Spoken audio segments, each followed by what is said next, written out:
Welcome guys to Pure Property Investment One-on-One. Today I'm joined with Munzrul Khan, by Munzrul Khan I should say. Munzrul is the principal of Keshub Chartered Accountants. Thanks for joining us, Munzrul.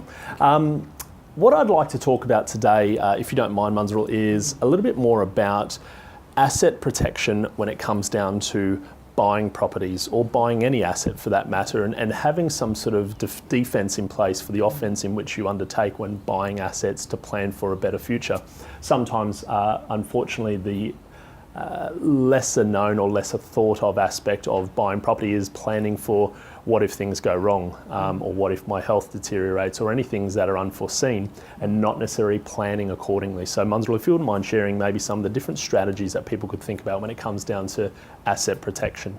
But absolutely vital as it is that asset protection is a mitigation, right? There's no use of having this big portfolio of asset if everything is subject to potential some level of litigation, that everything sort of falls apart as a house of cards as such, right? So you have to have the asset protection. What are the strategies? There are many strategies, right? The fundamental of the asset protection, I suppose, is purchasing on the right structure as such. So trust, as an example, provides you a certain level of asset protection, and the reason why it does it is that you really don't own anything on a trust. Technically speaking, you sort of more control, and because you are controller as opposed to the proprietor, you cannot sort of be litigated as such. So trust is people buy quite a bit of asset as such. The other commonest asset protection is, I suppose, to purchase investment property into the lower risking member, the spouse as such. So as an example, the husband and wife, and let's just say wife is in the open world, is sort of significant level of revenue and significant level of risk bearer as an example,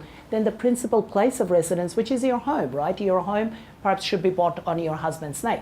So depending on what the circumstances are. Now what people sort of also sort of say is that sometime when you've got a certain level of leverage, you've got a 80%, 90%, you've got some inbuilt sort of an asset protection. Then you go into a whole lot of complex sort of a structure that you might take a second mortgage against your property, you might create a sort of a piggy trust, a asset holding trust where you create a sort of an additional level of charge on your property. There's a whole bunch of ways that one can do. But what I will say is that I would also like to take a step back and say that while the asset protection is fundamental, it is important, but it is one piece out of your entire investment portfolio, right? So you still need to have your goals and objectives in the longer period of time and purchase with all of your objectives, including the asset protection.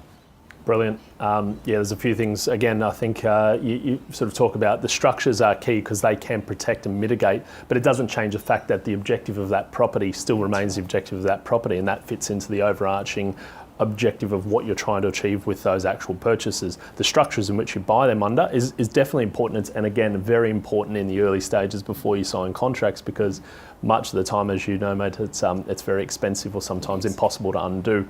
So you really need to understand A, why you're buying the property, and B, the structure in which you're buying that property to give yourself that level of protection down the track that you should be thinking about beforehand. So the right people to speak to are people such as Munzrul, who is a chartered accountant and understands property like no one else I know.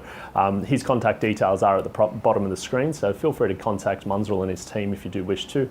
And also from our end, our contact details are at the bottom of the screen. So feel free to contact us if you do have any questions at all regarding property structures and your objectives. We'll catch up with you soon. Cheers.